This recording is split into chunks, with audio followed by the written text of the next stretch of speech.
പുതിയൊരു വീഡിയോയിലേക്ക് സ്വാഗതം. ഇന്ന് ഞാൻ നിങ്ങൾക്കായി പരിചയപ്പെടുത്താൻ പോകുന്നത് ആൻഡ്രോയിഡ് ടി വിയിൽ എങ്ങനെ ബ്ലൂടൂത്ത് റിമോട്ട് പെയർ ചെയ്യുക എന്നതിനെ പറ്റിയാണ്. ആദ്യമായാണ് ഈ വീഡിയോ കാണുന്നതെങ്കിൽ ദയവായി ഞങ്ങളുടെ ചാനൽ സബ്സ്ക്രൈബ് ചെയ്യുക. ഓക്കെ, നിങ്ങളുടെ ബ്ലൂടൂത്ത് റിമോട്ട് ഒരു ആൻഡ്രോയിഡ് ടി വിയിൽ എങ്ങനെയാണ് പെയർ ചെയ്യേണ്ടത്, അഥവാ നിങ്ങൾ പെയർ ചെയ്തിട്ടില്ലെങ്കിൽ തന്നെ നിങ്ങളുടെ റിമോട്ട് ടി വിയിൽ വർക്ക് ചെയ്യും, പക്ഷേ നിങ്ങൾ വേറൊരു ദിശയിലോട്ടോ അല്ലെങ്കിൽ സ്വല്പം ദൂരം നിന്നോ ജസ്റ്റ് ഒന്ന് യൂസ് ചെയ്യുകയാണെങ്കിൽ ടി വി റിമോട്ട് വർക്ക് ചെയ്യത്തില്ല. അപ്പോൾ അതിന് വേണ്ടിയിട്ടുള്ള ഒരു സൊല്യൂഷനാണ് ഇന്നത്തെ വീഡിയോയിലൂടെ ഞാൻ നിങ്ങൾക്ക് പരിചയപ്പെടുത്താൻ പോകുന്നത്.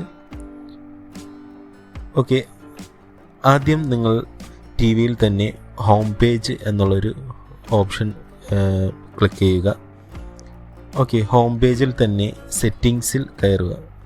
ജസ്റ്റ് ഒന്ന് സെറ്റിങ്സിൽ കയറുമ്പോൾ തന്നെ അതിൽ ഒരു റിമോട്ട് ആൻഡ് ആക്സസറീസ് എന്നുള്ളൊരു ഓപ്ഷൻ വരുന്നുണ്ട്.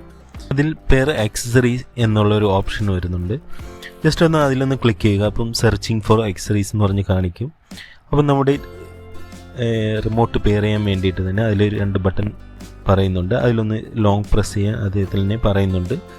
അപ്പോൾ അതിലോട്ട് ഞാൻ ലോങ് പ്രസ് ചെയ്യുകയാണ്. ലോങ് പ്രസ് ചെയ്യുമ്പോൾ തന്നെ ഇതേപോലെ ഒരു പേജ് കാണിക്കും. അതിനുശേഷം തന്നെ റിമോട്ട് പെയറായി കാണിക്കുന്നതാണ്. ഓക്കെ, അതിനുശേഷം നമ്മുടെ ടി വിയുടെ റിമോട്ട് അതിൽ കാണിക്കുന്നതാണ്. കണക്റ്റഡ് ആയിട്ട് തന്നെ കാണിക്കും. ഓക്കെ, കണക്റ്റഡ് ആയിട്ടുണ്ട്.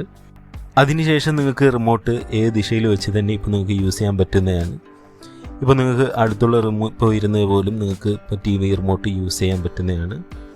അതായത് നിങ്ങളുടെ ബ്ലൂടൂത്ത് പരിധിയിൽ തന്നെ നിങ്ങൾക്ക് ഇന്ന് തൊട്ട് ഇപ്പോൾ ടി വി റിമോട്ട് ടി വിയുമായി കൺട്രോൾ ചെയ്യാൻ പറ്റുന്നതാണ്. പിന്നെ ടി വിയിൽ തന്നെ നിങ്ങൾക്ക് ഗൂഗിൾ അസിസ്റ്റൻറ്റ് റിമോട്ടായിട്ട് യൂസ് ചെയ്യണമെങ്കിൽ പോലും ടി വി റിമോട്ട് പെയർ ചെയ്തിരിക്കണം. എങ്കിൽ മാത്രമേ നിങ്ങൾക്ക് വോയിസ് അസിസ്റ്റൻറ്റ് റിമോട്ടായിട്ട് യൂസ് ചെയ്യാൻ പറ്റുകയുള്ളൂ. ഓക്കെ, അപ്പോൾ വീഡിയോ ഇഷ്ടപ്പെട്ടെങ്കിൽ ലൈക്ക് ചെയ്യുക. നിങ്ങളുടെ അഭിപ്രായങ്ങൾ കമൻറ്റായി രേഖപ്പെടുത്തുക. Thank you.